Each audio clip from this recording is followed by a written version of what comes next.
YouTube, how's it going? The Goat House is back with my locks of NFL Week 9.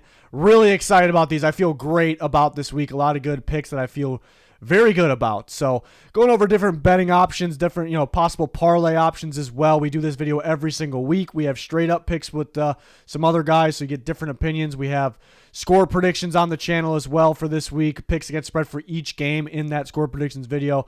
Power rankings and much more. Trade deadline grades. So join us on our channel. Like, subscribe to notifications on. Follow us on Twitter. Links pinned in the comments for that. And our sponsors, GLE Shop, has some nice jewelry. Always rocking their jewelry. They have NFL stuff as well.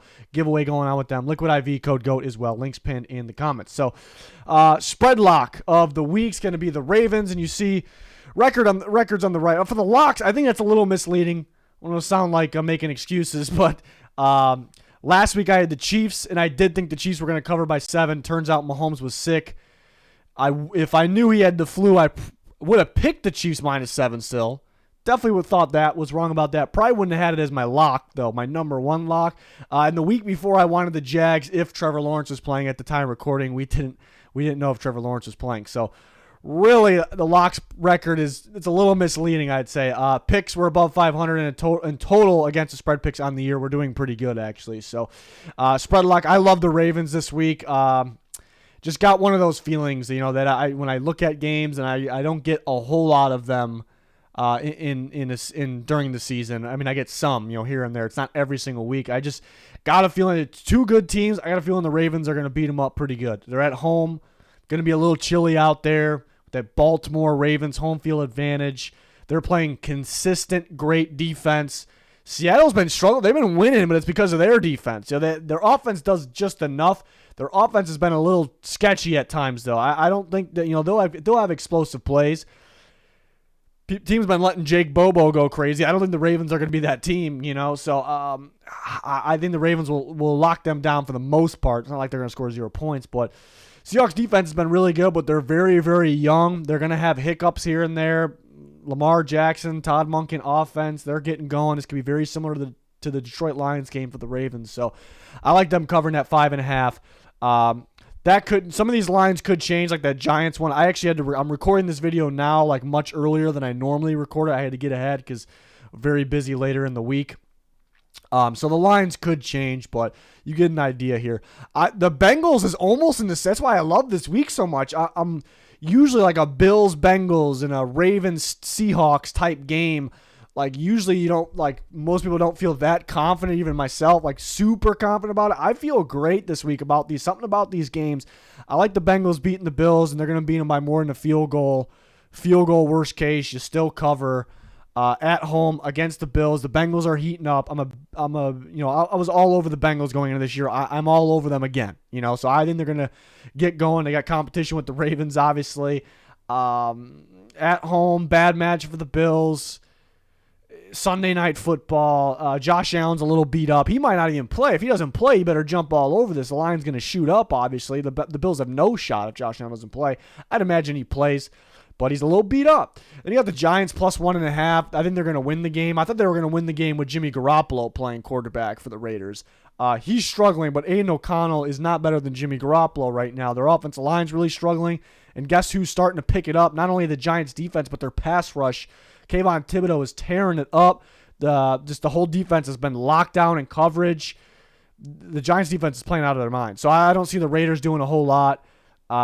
And I think Max Crosby can have a really good day, but the key for the Giants is run the football. Saquon Barkley can run wild in this game. The Giants should win this game. They're plus 1.5. Indy -2.5. I do wonder if it's a little bit of a trap because I didn't have it as a lock last week, but I did like the Texans -2.5 against the Panthers, and I thought that line was surprisingly low. Vegas knew something, obviously. It almost feels the same here, but the Colts should run all over the Panthers and control the clock and just outscore them. I know their defense a little sus lately, but yeah, if Stafford plays, I like the Rams. They're plus 3.5. If you feel at any given time there's a report that you feel like he's going to play, I would jump on that. I definitely love that in the top 5 if he plays. Plus 3.5, yeah, it looks really good. But they can cover that if he doesn't play. I wouldn't bet on it, but if he doesn't play, they can cover the 3.5. Possible, but I wouldn't bet on that. So I feel great about these this week. Me saying that, could that backfire on me? I don't think so, but who knows? In terms of the alternate spreads, I'd go. You might as well go Saints money line, but is that an alternate spread? So I put -1 up there. If you're gonna bet, I'm probably gonna throw that in a parlay this week too. We'll talk about that at the end. 2-gamer, 3-gamer Saints money line, because to me that is the lock of the week. Which we'll talk about my straight up locks as well. Alternate locks, we are 3-1, so chances are we'll hit that, as we should. Alternate picks, 14-8. Ravens, you get, these are more so if you want to throw them in a parlay. You need something extra if you want to parlay some very high chance games. That's kind of what this is for. Ravens, I got them covering 5.5. If you want to use them +3, if you want to be a very safe bettor, which I tend to be sometimes, most of the time, then that is extremely safe. The Giants are already getting points. You want to boost it up to 7.5. Same with the Bengals. Those teams aren't going to lose by that amount. They're just not. And Colts +6. I like the other ones better because I guess there's a shot the Colts defense stinks it up again, and I just don't see them losing by more than that. But I don't have an argument against my top 4 picks. Like the Saints are going to win. The Ravens are going to, I really think they're going to win. Giants, if they lose, it's not going to be by more than that. The Bengals aren't going to lose by more than a touchdown. The Colts, I don't see them losing by more than that. But, you kind of wish you would. I try to keep it under the -500. So I wish I could put that up 7.5. Not a big deal. They should cover that. For the straight up locks, the actual lock, we only lost one on the year, the goddamn Bills against the Patriots of all teams. That was our only loss. I had the Saints against the Bears. Saints are heating up. Will it stay that way? I guess we'll see, but it should stay that way this week. I just don't see how they lose. I know the Bears beat up the Raiders and they were sneaky against the Commanders, but the Saints are better than both teams. This is in New Orleans. The Saints are heating up. They have a variety of ways of beating you if they decide to use that. But even if things aren't going great, the Saints can go back to like what they were doing before on offense, and that was checking it down to Kamara, even design plays underneath the Kamara, and he will torch the Bears as a pass catcher in this game. So I think just doing that, they can win the game. So, and then defensively, very good defense. Maybe it slipped up a little bit here and there. I do think it's a very good defense. I think, the Colts ran well on them early in that game, but and then they had to catch up. Otherwise, they probably would have continued to run well. But I don't know. And the Bears can run the ball. It's just a different style running game. I don't think the Saints are going to let the Bears run all over them. And the secondary strong against an undrafted quarterback. The Saints are going to win that game. And Colts will go 2. Could it be a little bit? They should not lose to the Panthers. They might barely win, but they should not lose. And maybe it's bold putting the Ravens up there. The 2-3 almost can flip too. I like the Ravens this week. I almost want to flip that right now. 2 and 3. Not that it matters. There's not a difference there's a difference between the lock and the rest. But and I will put the Bengals up here if Josh Allen doesn't play. I'm already close to putting it up here. I feel really good about the Bengals. If Josh Allen doesn't play, it actually replaces the Saints as the lock. Then the Browns would make the list if Kyler Murray does not play, which right now it's Clayton Tune, but it could be Kyler Murray. So if Kyler Murray doesn't play, I will lock the Browns in no matter who their quarterback is. I believe it'll be Deshaun Watson. So feel really good about these. Maybe I want to swap the Colts and Ravens there. It's a little bold, my takes on the Ravens, because they are playing a very good football team, but I just got a really good feeling about them, but we will see. This is kind of what I'm most proud of, the Moneyline lock. So the one lock, and these are upsets. These I'm forced to pick it upsets. I am 6-1 with the upset lock, so I feel great about that going this year. Then you got the Giants. This week is my upset lock, plus 105. I would imagine that changes. At the time of recording this, and again, I had to record this a little earlier than I normally do. At the time of recording this, they are underdogs. Again, I already explained it. I think the Raiders, even though Jimmy's been struggling, I do think Jimmy's better than Aiden O'Connell. Just won't have enough on offense. Offensive line struggling. The Giants' defense is really getting going. They're picking it up. They're locked down. Kayvon Thibodeau, Dexter Lawrence, these guys are tearing it up. Offensively, Daniel Jones could get hit a bit by Max Crosby, but they should be able to run the ball and win. I like the Giants, and I did pick the Dolphins to win this week. I'm not going to put money on that, but I did pick them to win, and I think that game go either way though. But they get the Germany earlier than the Chiefs by quite a few days. The Chiefs, as I'm talking right now, aren't even there yet. The Dolphins been there. Chiefs missing Nick Bolton, Jalen Ramsey, second game back for the Dolphins. I like them, but no guarantee there. And I do like the Rams without Stafford. with Stafford, very much so on the upset, but I would imagine that line would change. But we've done pretty good on picking upsets this year. If you want like good money line picks for like the favorites, like guarantees to throw in parlay, we kind of talked. That's the straight up picks is basically what that is. So refer to that, I suppose. Over under locks, we haven't been great this year, but we won our one lock last week, so we're back. We're up to 3-5, and on all the picks, we were 6-6. So we picked the Giants and the Jets to stay under last week. I'll take a Giants game again, but it's really not fully because of the Giants, a little bit, but because of the Raiders as well. I do think Saquon Barkley can go wild, and they can score a decent amount of points that way. But if that is the case, there's going to be a lot of running clock, and I would imagine in that scenario the Raiders aren't doing much because the Giants have a lead. They're running the ball over and over again. So I don't think the Giants may do their part to score over the 37, but the Raiders wouldn't do their part in that scenario.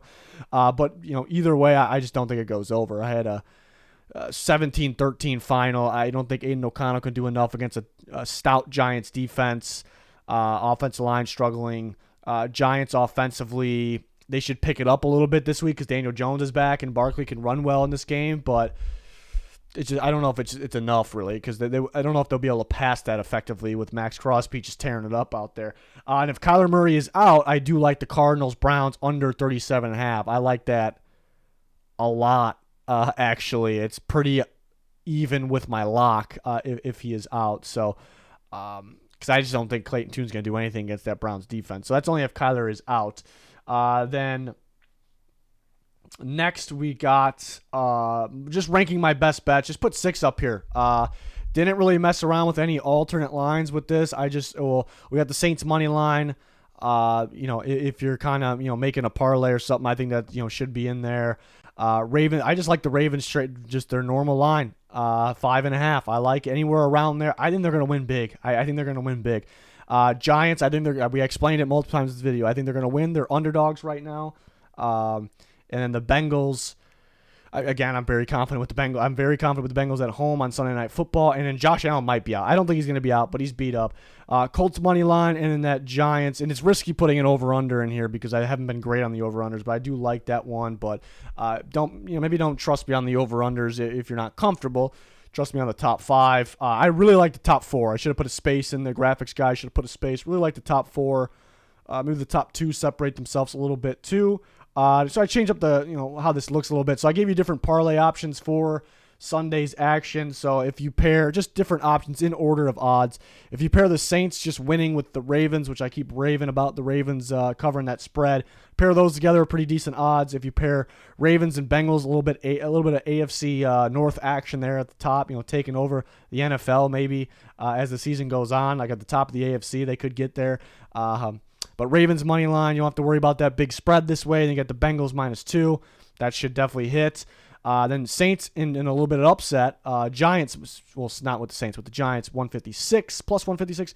And then Ravens and Giants a little bit, even more. And that's just the Ravens money line, not even with the spread. You could throw, it just gives you ideas. You can throw, if you're really confident like I am with the Ravens -5.5, you can throw that in there. And if you're really confident with the Giants, throw that in there. 3 straight up money line picks, Saints, Giants, Ravens, even more odds. That's kind of your 3-gamer. And then even better odds, and it's just 2, is the Ravens and the AFC North teams both covering the spread, which I feel confident about. But I guess there's a scenario where the Ravens just win by 4, like 24-20, something like I feel good about the Ravens though, but we will see. Just giving you guys some options, and then for Thursday night,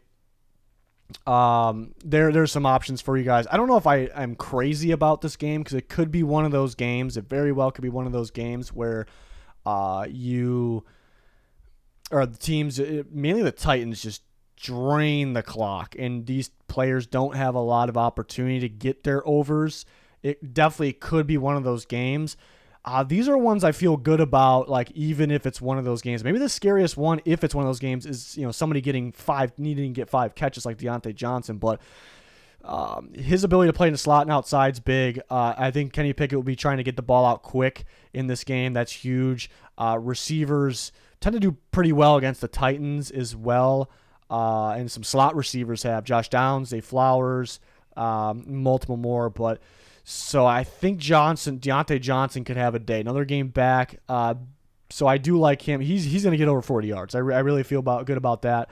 I guess the trickier, if you want to pair those together, the trickier part's getting over 4.5. Pickens is over under on receptions only 3.5, so that looks pretty good.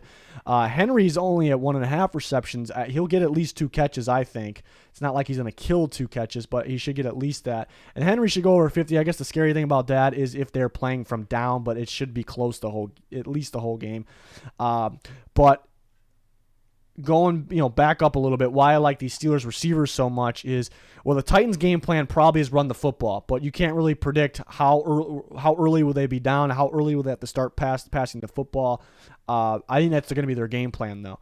For the Steelers, it is very difficult to run the football on the Titans. Very, very difficult. This year, the past years, they're very good at stopping the run, and the Steelers get pretty quiet with running the football. Like, they're going to have to pass the ball because that's who they're going to have to be, but that's who they're going to have to be specifically against the Titans. They're going to have to get something going, passing the football, so why not? And the Titans, they don't have Kevin Byard anymore. They're a little thin at corner. Like, there's no standout corner. They got decent players, but they're going to have to get why not? They have to get the ball to Johnson and Pickens. They're going to have to. So that's why Steelers receiver is probably my favorite. I wouldn't go too crazy, though, because, what if it's that draining clock type of game, limited opportunities? Kind of like the last Monday night, the Lions just drained the clock. The Raiders really couldn't dish the ball to, Jacoby Myers and Devontae Adams, which we're used to them doing. So, yeah. So those are some good options there. I'm always active talking about my bets on Twitter. Links pinned in the comments if you want those bonus free bets, signing up through me, through DraftKings. Things like that. But, check out our other videos while you are here. We've got a lot of action here. Like, subscribe, turn notifications on. Follow us on Twitter. That is going to do it for this one. Thanks for watching. Goodbye.